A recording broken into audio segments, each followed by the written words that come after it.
નમસ્કાર દર્શક મિત્રો, હોટ ટોપિકમાં આપ સૌનું સ્વાગત છે. આપની સાથે હું છું શિવમ.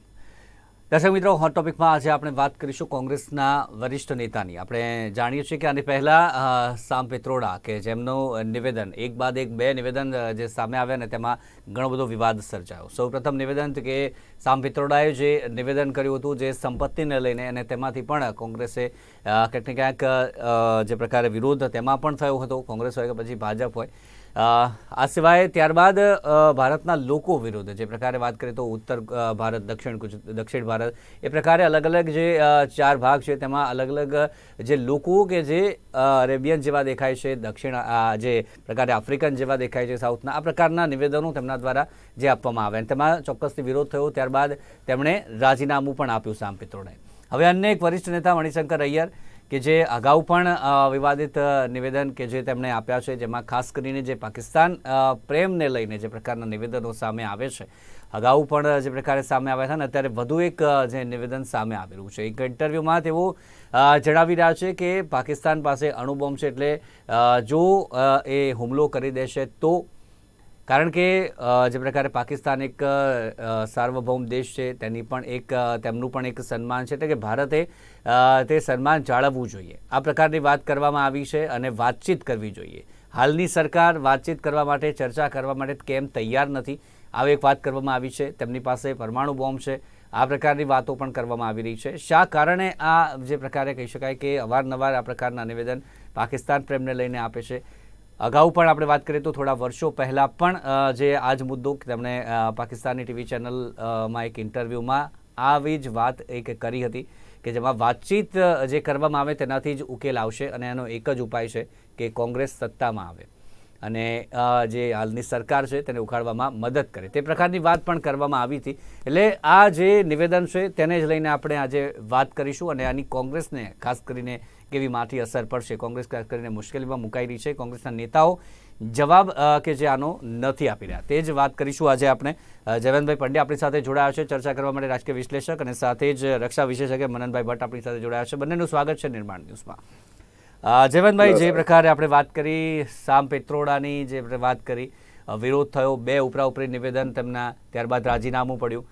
અન્ય એક વરિષ્ઠ નેતા કોંગ્રેસના જ અગાઉ પણ વાત કરીએ તો પાકિસ્તાની ટીવી ચેનલમાં તેમણે આ નિવેદનો જે આપ્યા હતા, જે મેં વાત કરી, અને હવે ફરી એક વખત આ પ્રકારનું નિવેદન કે પાકિસ્તાન પાસે પરમાણુ બોમ્બ છે, હુમલો કરી દેશે તો, એટલે ભારતની જે આર્મી શક્તિ છે તેના પર ક્યાંક ને ક્યાંક જે સવાલ ઉઠાવી રહ્યા છે કે શું આપની દ્રષ્ટિએ આ શું કઈ રીતનું નિવેદન? કોંગ્રેસના જો ઇન્દિરા ગાંધી જેવા જે નેતા હતા જેમણે પાકિસ્તાનનો જવાબ આપ્યો હતો અને બાંગ્લાદેશનું સર્જન કરવામાં એક મોટી ભૂમિકા ભજવી હતી, એ કદાચ આવા નિવેદનો સાંભળતા હશે તો ચોધાર આંસુ એ રડતા હશે. કારણ કે આ પ્રકારના નિવેદનો કરીને પાકિસ્તાનને તો ખુશ કરી શકાશે, પણ ભારતીય જનતાને મને લાગે છે કે ખુશ નહીં કરી શકાય. માત્ર મણિશંકર અય્યર શું કામ, ફારૂક અબ્દુલ્લાએ પણ તાજેતરમાં આવું નિવેદન આપ્યું હતું.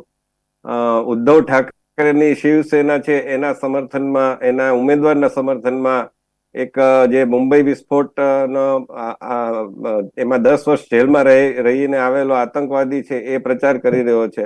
અગાઉ દિગ્વિજયસિંહે હાફિઝ સઈદને હાફિઝ સઈદજી કહ્યું હતું અને ઓસામા બિન લાદેનને લાદેનજી કહ્યું હતું. અને ભૂતકાળમાં બિહારમાં પણ રાષ્ટ્રીય જનતા દળ પોતાના ચૂંટણી પ્રચારમાં લાદેન જેવા દેખાતા વ્યક્તિને સાથે રાખતા હતા. આ પ્રકારનું જે થઈ રહ્યું છે, સપા સમાજવાદી પક્ષ, અખિલેશ યાદવનો પક્ષ છે, એના જે હમણાં જે ગુજરી ગયા શફીકુર રહેમાન, એમણે તાલિબાનોને સ્વતંત્રતા સૈનિકો કહ્યા હતા. એટલે કહેવાનો અર્થ એ છે કે આ લોકો છે એમને ભારત બહાર જે ભારતના વિરોધી હોય અને ભારતને કનડતા હોય, ભારતમાં લોહી રેડતા હોય ભારતીયોનું, એવા લોકોનું તરફેણ કરતા હોય છે. અને એમાં પાકિસ્તાન પાસે પરમાણુ બોમ્બ છે તો શું ભારત પાસે નથી? ભારતે શું બંગડી પહેરી છે હાથમાં? અને બંગડી પહેરનારા તો હવે વધારે તાકાતવાળા થઈ ગયા છે એવું કહી શકાય. તો મને લાગે છે કે આ પ્રકારના નિવેદન કરીને કોંગ્રેસ વાળા પોતાના પગ ઉપર કુહાડી મારી રહ્યા છે. કારણ કે હવે ભૂતકાળ થઈ ગયો કે જ્યારે લોકોને આવા નિવેદનો ગમતા હતા ને એના આધારે લોકો છે એ મત આપતા હતા. હવે એ સમય નથી રહ્યો. પાકિસ્તાન આ તો જાણે એવી વાત થઈ કે ભારતે જાણે કંઈક ખોટું કર્યું છે અને ભારતે પાકિસ્તાન સાથે વાત કરવાનું બંધ કરી દીધું છે અને પાકિસ્તાન તો બહુ ડાયું ડબરું છે. ઉલટાનું એમણે એમ કહેવું જોઈએ કે પાકિસ્તાને આતંકવાદ બંધ ન કરે ત્યાં સુધી ભારત વાત નહીં કરે, કારણ કે આજે પણ આપણે જોઈ રહ્યા છીએ કે હમણાં જ પુલવામા કે કાશ્મીરમાં કોઈ જગ્યાએ સૈન્ય શૃંખલા પર વાહન શૃંખલા ઉપર હુમલો થયો, પૂંછમાં થયો.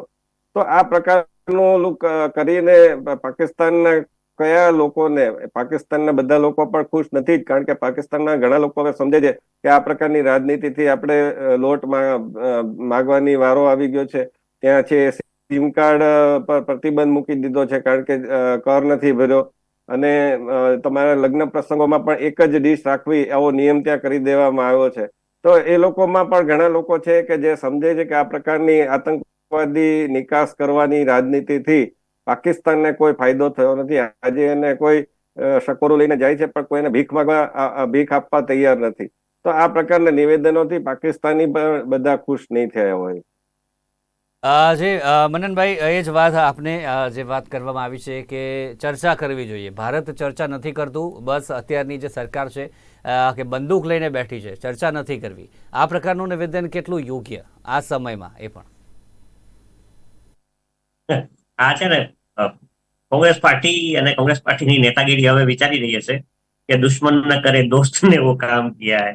કોંગ્રેસની છાપ ઓલરેડી હાલની પરિસ્થિતિમાં જોઈએ તો એક એવી પાર્ટી તરીકે રાજકીય સ્ટેટમેન્ટ નથી કરતો, પરંતુ એક જનરલ વાત કરું છું, એક નાગરિક તરીકે કહું છું કે સૈનિક તરીકે, કે કોંગ્રેસની છાપ એવી ઉપસીને આવી છે કે એ લોકો ક્યાંક ને ક્યાંક આતંકવાદ પ્રત્યે સોફ્ટ રહ્યા છે.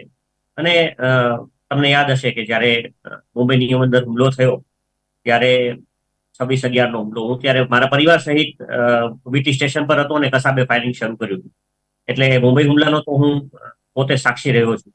આવો દુર્દેવ હુમલો થયા પછી ભારતે વળતો જવાબ આપવાની જરૂર હતી, પરંતુ કોંગ્રેસી નેતાગીરીએ ડિસિઝન ન લીધું.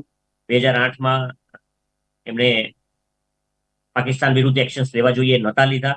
અને આવું અવારનવાર બન્યું. ઘણા વારે તહેવારે આતંકી હુમલાઓ પાકિસ્તાનના સમર્થન અને પાકિસ્તાનના ઈશારે થયા. પછી એ મુંબઈના બોમ્બ બ્લાસ્ટ હોય 1993ના, કે પછી 2008નો મુંબઈ હુમલો, કે પછી અમદાવાદની ટ્રેનમાં થયેલા બોમ્બ બ્લાસ્ટ. આમાં ક્યાંક ને ક્યાંક આરડીએક્સ આપવામાં, હથિયારો પહોંચાડવામાં અને આતંકવાદીઓને એક્સપોર્ટ કરવામાં પાકિસ્તાનનો હાથ રહ્યો છે.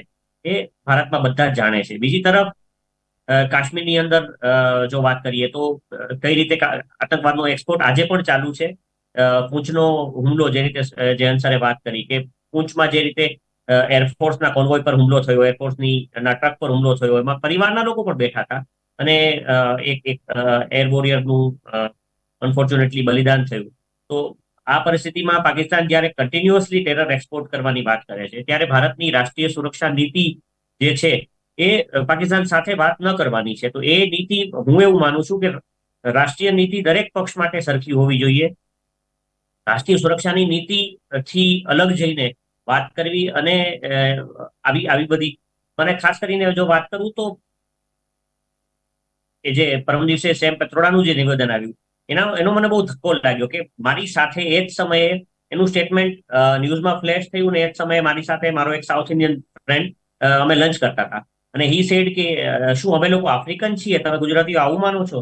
તો એઝ એ ગુજરાતી જો કોઈ વ્યક્તિ આવું સ્ટેટમેન્ટ કરે કે કાળા દેખાતા લોકો આફ્રિકન છે અને ગોરા દેખાતા લોકો, આઈ મીન આ બધું બહુ એબ્સર્ડ છે. તમે નોર્થ ઇસ્ટના લોકોને ચાઇનીઝ કહો, પછી તમારો બીજો નેતા આવીને, ભલે એનું એક એપ્રિલનું સ્ટેટમેન્ટ હોય, પણ મણિશંકર અય્યર સતત બફાટ કરતા રહે છે. અને કોંગ્રેસ પાર્ટી જો કદાચ વિચારતી હોય કે અમે અમારી ઇમેજ સુધારીએ, પણ એ લાગતું નથી. કેમ કે જો આવા નેતાઓને લઈને કોંગ્રેસ સત્તામાં આવવાનું વિચારતી હોય કે સરકાર બનાવવાનું વિચારતી હોય, તો કાલ સવારે આ માણસો શું કરશે? દેશની સત્તામાં બેસીને દેશને કેટલું નુકસાન કરશે? જે માણસની જો વિચારસરણીમાં જેટલું ઝેર ભર્યું હોય, જો કોઈ પણ સૈનિક નું બલિદાન થાય, કોઈ પણ સૈનિક પોતાની શહાદત આપે, એનું દુઃખ દરેક વ્યક્તિને થવું જોઈએ. તો રાજનેતા તરીકે શું આ લોકો આટલી બધી જાડી ચામડીના થઈ ગયા છે કે ભારતના સૈનિકોનું સતત બલિદાન થતું રહે છતાં પણ પાકિસ્તાન તરફી ગીતો ગાવાનું એ લોકો બંધ નથી કરતા? તો ક્યાંક ને ક્યાંક ઇન્ટ્રોસ્પેક્શનની જરૂર છે.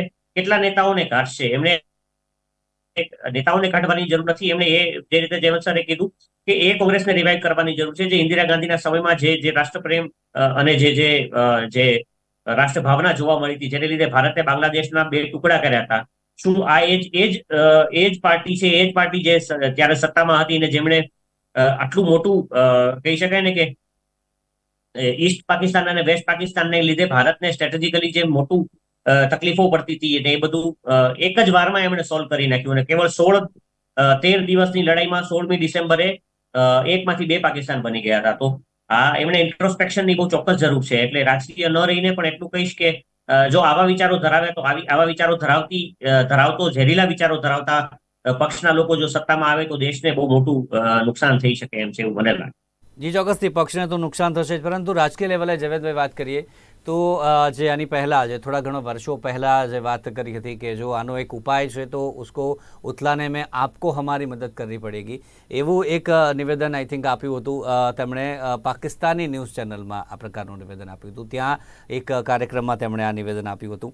શા કારણે અવારનવાર પાકિસ્તાન પ્રેમ છતો થાય છે, જે આપણે કોંગ્રેસનો કહીએ કે પછી કોંગ્રેસના નેતાઓનો કહીએ? આપની દ્રષ્ટિએ રાજકીય લેવલે શું ફાયદો કોંગ્રેસને આનાથી? દેશમાં તો તેમનો વિરોધ થઈ રહ્યો છે ત્યારે.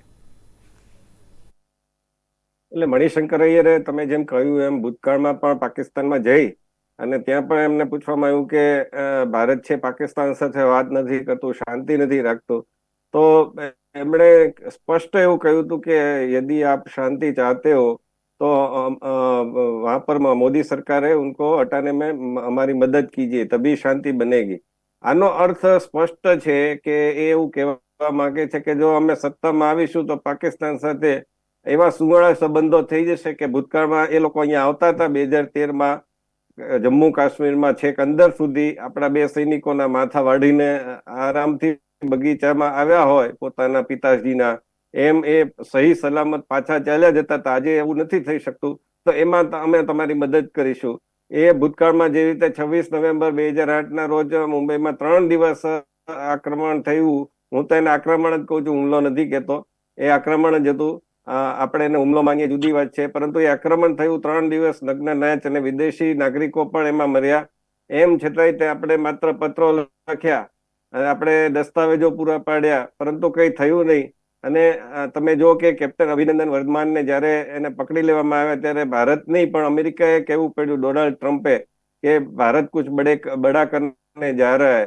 તો એ પછી પાકિસ્તાને અભિનંદન વર્ધમાનને સહી સલામત એને છોડવો પડ્યો, એને પોતે મૂકવા આવવું પડ્યું બોર્ડર સુધી.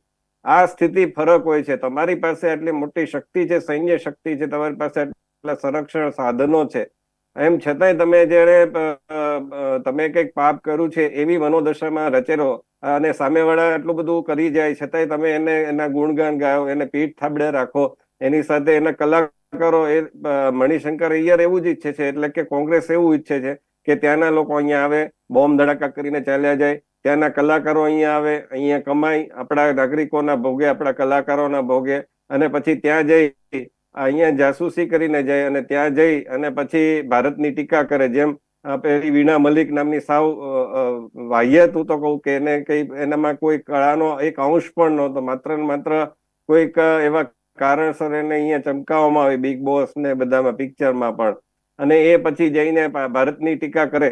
તો એવા ઘણા બધા કલાકારો ભૂતકાળમાં એવા પણ છે. આપણે સરફરોશ પિક્ચરમાં પણ જોયું કે ગઝલ ગાયક તરીકે આવે અને પછી એ જાસૂસી કરે.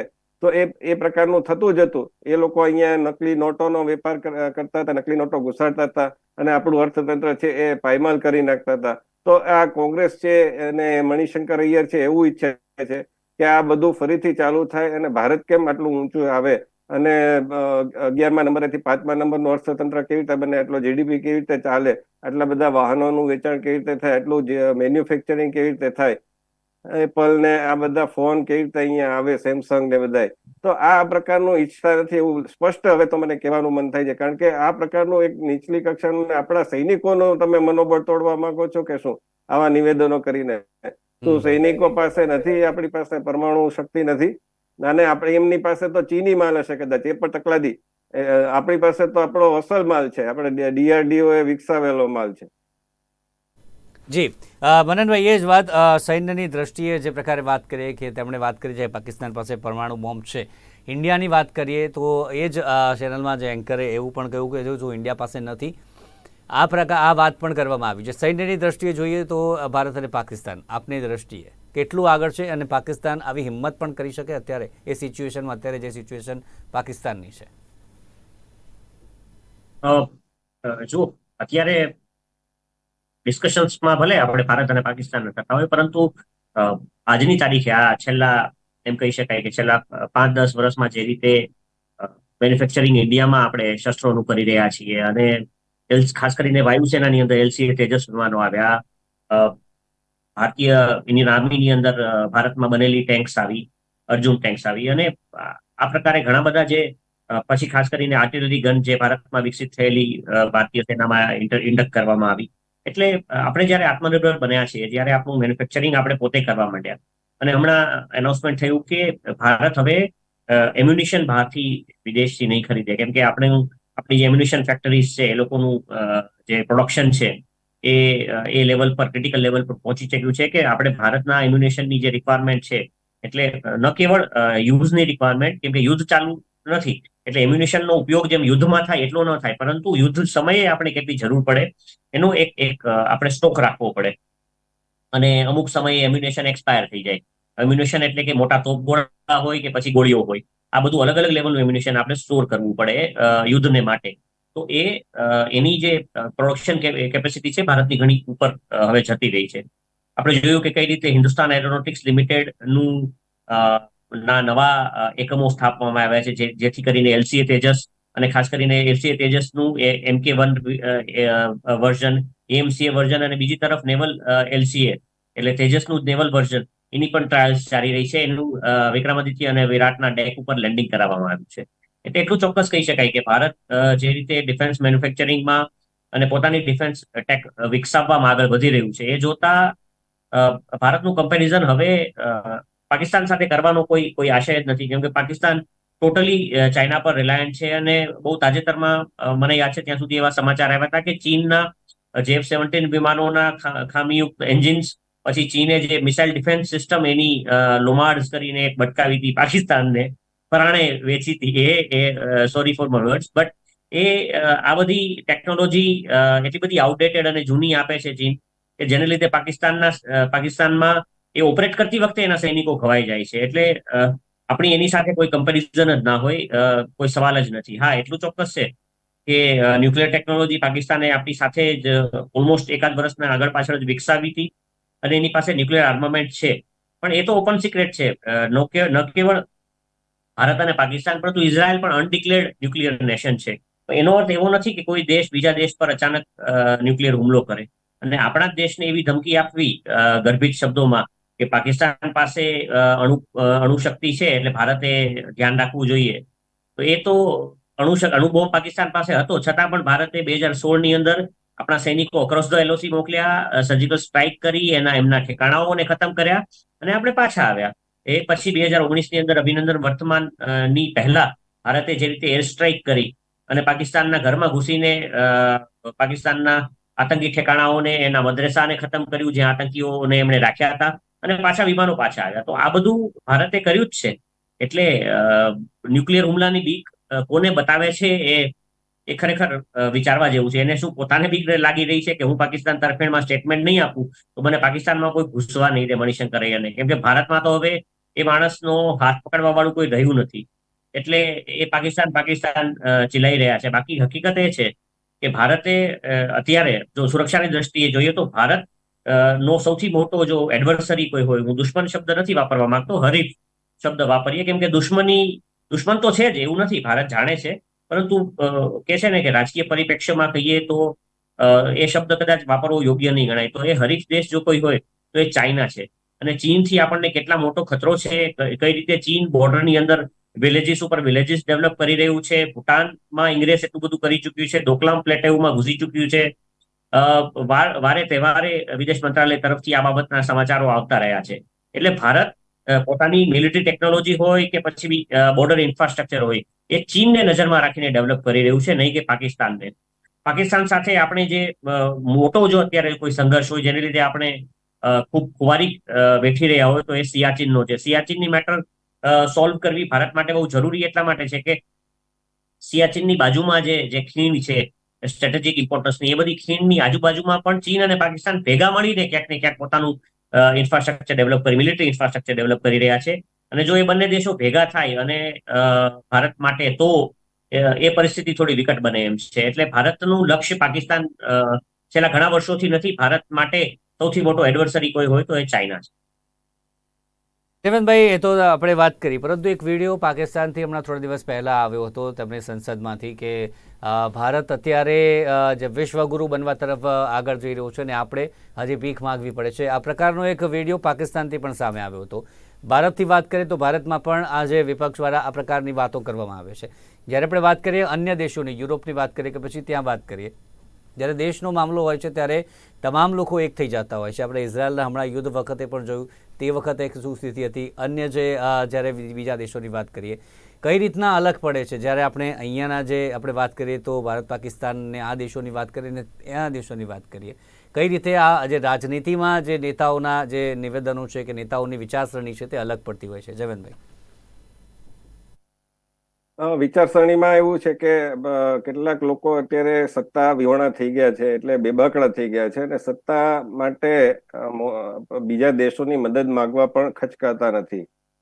એટલે માત્ર મણિશંકરની વાત શું કામ કરવી? રાહુલ ગાંધી પોતે હમણાં અમેરિકા અને યુરોપના પ્રવાસે ગયા હતા ત્યારે એમણે એમ કહ્યું હતું કે અમેરિકા અને બ્રિટને હસ્તક્ષેપ કરવો જોઈએ. એ પછી તમે જુઓ કે હમણાં કેજરીવાલની ધરપકડ થઈ, એ પણ 9 વાર એમને સમન્સ પાઠવવામાં આવ્યું. ગયા ઓક્ટોબરથી સમન્સ પાઠવવામાં આવતું હતું. ત્યારે જો એમણે જવાબ આપી દીધો હોત તો ધરપકડ કરવાનો વારો જ ન આવ્યો હોત. પરંતુ એ ધરપકડ થઈ ત્યારે અમેરિકા છે એ ચિંતા વ્યક્ત કરે છે, કોંગ્રેસના ખાતા છે એ ફ્રીઝ થાય છે ત્યારે અમેરિકા છે ચિંતા વ્યક્ત કરે છે. અને એની સામે રશિયાએ પણ આપણો સાથ આપ્યો ને કહ્યું કે અમેરિકા છે આમ કરવા માંગે છે. ત્યારે અમેરિકાએ ટાઢા ઢોળવા પડ્યા કે ના ના, અમે તો કઈ એવું ઈચ્છતા નથી ને વગેરે વગેરે. અને બીજી વાત એ છે કે આ પ્રકારનું તમે વિદેશમાં જઈને મદદ, ઇન્દિરાજી પોતે પણ જયારે 1977માં ચૂંટણી હારી ગયા અને એમણે વિદેશ ગયા હતા બ્રિટનમાં, ત્યારે આ પ્રકારનો પ્રશ્ન એમને પણ પૂછવામાં આવ્યો હતો. ત્યારે એમણે સ્પષ્ટ કહ્યું હતું કે અમારા ઘરમાં જે કઈ ઝઘડો હશે તે હું એને અહીંયા નહીં લાવું, કારણ કે અમારા ઘરનો વિષય છે. તો આ ઇન્દિરાજી હતા અને અત્યારના રાહુલ ગાંધી છે. કદાચ મને ફરીવાર કહેવાનું મન થાય કે ઇન્દિરાજી જો આ જોતા હશે તો એમને ચોધાના શું રડવું આવતું હશે. કારણ કે આ પ્રકારની છેક રાજનીતિ તમે કઈ કક્ષાએ લઈ ગયા છો એ વિચારવાનો પ્રશ્ન છે. બીજું કે આજે એક પેલા એવું હતું કે મીડિયામાં પણ આપણે કેટલીક અંશે એવા લોકો છે કે પાકિસ્તાન માનો કે ગ્લોબલ હંગર ઇન્ડેક્સમાં આપણાથી આગળ હોય, સારી સ્થિતિમાં હોય તો તરત ચર્ચા કરવા માંડશે, મોટા 8 કોલમમાં હેડલાઇન છાપશે કે ભાઈ પાકિસ્તાન ભારત કરતા આગળ. એ નહીં જોવે કે પાકિસ્તાનની શું હાલત છે અને ભારતની શું હાલત છે. પાકિસ્તાનનું ક્ષેત્રફળ કેટલું છે, ભારતનું ક્ષેત્રફળ કેટલું છે, પાકિસ્તાનના લોકોની વસ્તી કેટલી છે, ભારતના લોકોની વસ્તી કેટલી છે. પણ આંખો મીચીને આ સમાચાર છાપી દેશે. ભારત વિરોધી સમાચાર હોવા જોઈએ બસ. સરકારને એક થપ્પડ મારવા માટે થઈને આ પ્રકારના સમાચારોનો સહારો લેતા હોય છે. તો એ હવે સમય ગયો કે જ્યારે પાકિસ્તાનના લોકોને પણ ભારતનું આ જ પ્રકારના સમાચાર ભારતના મીડિયા દ્વારા મળતા હતા. હવે ભારતનું મીડિયા પણ કેટલાક અંશે જાગૃત થયું છે અને સાથોસાથ સોશિયલ મીડિયાના કારણે પણ પાકિસ્તાનના લોકોને સમાચાર મળે છે અને એના કારણે એને પણ ખબર પડી રહી છે કે આ ભારત છે હવે કઈ તરફ ભારત છે. G20 દેશોનું અધ્યક્ષપણું કરે છે, અહીંયા બધાને બોલાવે છે, કેવી રીતે બધાની આગતા સ્વાગતા કરે છે, અહીંયા વિવિધ આયોજનો થાય છે. અહીંયા હવે જેમ મનનભાઈએ કહ્યું એમ બ્રહ્મોસ અને તેજસ આ બધાની હવે નિકાસ થવા લાગી છે, થાઈલેન્ડ, વિયેતનામ આ બધાને. અને ભારત છે ચીનને પણ ડોકલામમાં જવાબ આપી શકે છે, લદ્દાખમાં ગલવાનમાં પણ જવાબ આપી શકે છે. તો પાકિસ્તાન કઈ વાડીનો મૂળો છે? જી જી જયવંતભાઈ, ચોક્કસથી. તો જે પ્રકારે તમામ વાત અત્યારે કે શા માટે આ પ્રકારના નિવેદનો કે જે કરતા હોય છે તેની આપણે વાત કરી. ભારતની સિચ્યુએશન અત્યારે શું છે અને પાકિસ્તાનની શું છે, પરંતુ જે પ્રકારે વાત કરીએ તો ઘણી બધી એમની જે લાલસા પણ હોય છે જેના કારણે આવા નિવેદનો કે જે આપતા હોય છે અને તેના જ કારણે અત્યારે હાલ તો કોંગ્રેસમાં ક્યાંક ને ક્યાંક જે પ્રકારે મુશ્કેલીની સ્થિતિ સર્જાઈ હોય તેવું ચોક્કસથી લાગ્યું છે. કારણ કે એક બાદ એક 2 વરિષ્ઠ નેતા દ્વારા આ વિવાદિત નિવેદન આપવામાં આવ્યા છે અને તેના જ કારણે રોષનો સામનો ચોક્કસથી કરી રહ્યા છે. એ જ મુદ્દે ચર્ચા કરી. ચર્ચામાં જોડાયા જયવંતભાઈ અને મનનભાઈ, ખૂબ ખૂબ આભાર અમારી સાથે ચર્ચામાં જોડાયા તે બદલ. તો દર્શક મિત્રો, હોટ ટોપિકમાં હાલ બસ આટલું જ. ફરી મળીશું નવા મુદ્દા સાથે. રજા આપશો. નમસ્કાર. Thank you.